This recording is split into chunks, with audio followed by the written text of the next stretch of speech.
Salut, j'espère que tu vas bien. Dans cette vidéo, on va voir comment mettre en place un guide de taille sur ta boutique. Tu verras, c'est pas très compliqué.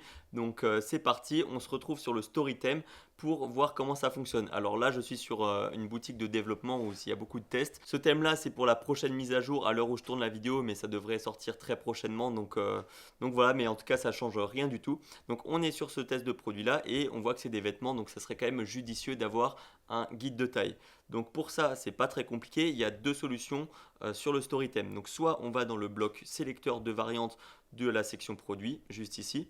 Et là, on descend un petit peu, on a directement tableau de taille. On peut afficher le tableau de taille juste ici. Donc soit on le met à côté d'une variante. Donc là, par exemple, à côté de la variante size, il y a le guide de taille qui s'affiche, ou alors on peut le mettre sous les variantes, donc ça va s'afficher juste ici. Donc ça dépend de tes préférences. Moi je vais le mettre ici, voilà, parce que c'est très bien. Et ensuite pour la personnaliser, il suffit juste de mettre une image au pif. Donc enfin là je mets au pif parce que bon, il y a pas mal de trucs de test sur cette boutique. Admettons je veux cette image là pour le guide de taille. On enregistre et on va voir ce que ça va donner. Donc quand on clique, ça ouvre l'image et on a notre guide de taille. Donc ça c'est une première solution. Après on a une seconde solution, donc je vais décocher juste ici, c'est d'ajouter le bloc guide de taille. Donc c'est le bloc image pop-up qui est juste ici, voilà, image pop-up guide de taille, mais je l'ai déjà personnalisé ici, donc on va l'ouvrir. L'avantage du bloc c'est que on peut le placer un petit peu où on veut, contrairement au sélecteur de variantes où c'est un petit peu fixe. Si par exemple j'ai envie de le mettre voilà, juste en haut comme ça, je peux. Mais bon, c'est pas très cohérent, donc on va le laisser juste en dessous du prix. Donc là, pareil, les paramètres sont un peu les mêmes, hein. On peut changer l'icône qui est juste à côté. Si jamais j'ai envie de mettre une icône personnalisée également, je peux. Donc c'est celle qui se trouve juste ici. On peut aussi personnaliser un petit peu plus pour que ça soit plus visible. Donc soit mettre en mode bouton, en mode contour du bouton, ou alors souligner, comme je l'ai montré juste là. Pour changer, on va mettre ça. Voilà.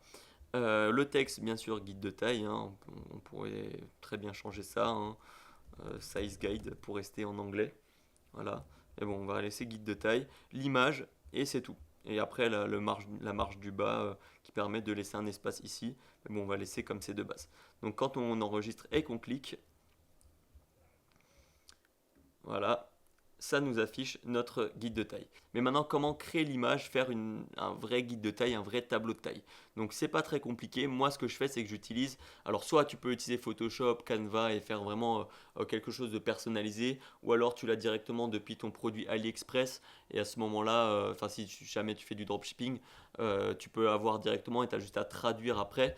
Avec encore une fois des outils comme Photoshop ou Canva, ou alors tu peux partir de zéro et je vais te montrer une solution assez simple, c'est que tu vas sur Google Drive, tu fais un Google Sheet tout simplement. Là je l'ai déjà fait, hein, j'ai un petit peu agrandi les cases, là voilà, je pourrais limite centrer ça aussi, tac comme ça. Tu peux changer des couleurs, admettons je veux une couleur plus foncée ici comme ça.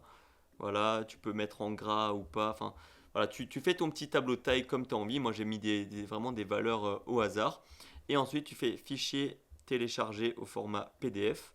Voilà, tu l'exportes et tu fais attention ici dans la mise en forme de ne pas afficher le quadrillage. Voilà, tu n'affiches pas le quadrillage, tu le mets juste comme ça.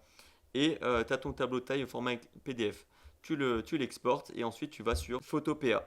Donc Photopea, c'est l'équivalent de Photoshop mais en gratuit et en ligne. Tu as juste à glisser ton fichier directement dessus et à recadrer. Alors pour recadrer, c'est très simple, hein. Tu utilises l'outil recadrage qui est ici, là, à gauche. Tu recadres. Ici, je vais mettre les trois petits points. Je vais mettre rognage. Voilà, comme ça rogne directement tout. Je clique sur OK. Voilà, donc ça va me faire ça. Et derrière, fichier exporté en tant que PNG. Et là, j'ai mon tableau de taille. Donc je l'enregistre, voilà, j'ai mon tableau de taille et on va le remettre sur du coup notre boutique juste ici. On va changer ça, on va déposer notre image. Voilà, on attend que ça s'exporte, enfin que ça s'importe. Terminé. Donc on a notre tableau de taille, on enregistre et on va voir ce que ça va donner. Voilà, on clique et on a le tableau de taille. Alors là, idéalement, voilà, pour éviter qu'il y ait la croix, il faudrait que j'augmente un petit peu, que je mette de l'espace, etc. Mais voilà, de toute façon, c'est faisable, c'est pas très compliqué. Et tu as de quoi faire justement avec ce tableau de taille, enfin avec cette méthode-là. Après, comme dit, tu peux soit contacter quelqu'un pour le faire, soit te faire un petit peu plus chier avec Photoshop et Canva. Donc voilà, ça dépend ce que tu sais utiliser comme logiciel. Mais en tout cas, si jamais il y a plein de tutos. Donc voilà, c'était tout pour les tableaux de taille. Si jamais tu as d'autres questions, n'hésite pas. Ça se trouve encore une fois sur le Storytime. Si tu ne l'as pas déjà, tu peux aller dans la description. Il t'aura 7 jours d'essai gratuit pour l'essayer. Et puis voilà, encore une fois, n'hésite pas si tu as des questions. On se retrouve la prochaine fois pour un nouveau tuto. Je te dis à la prochaine. Ciao!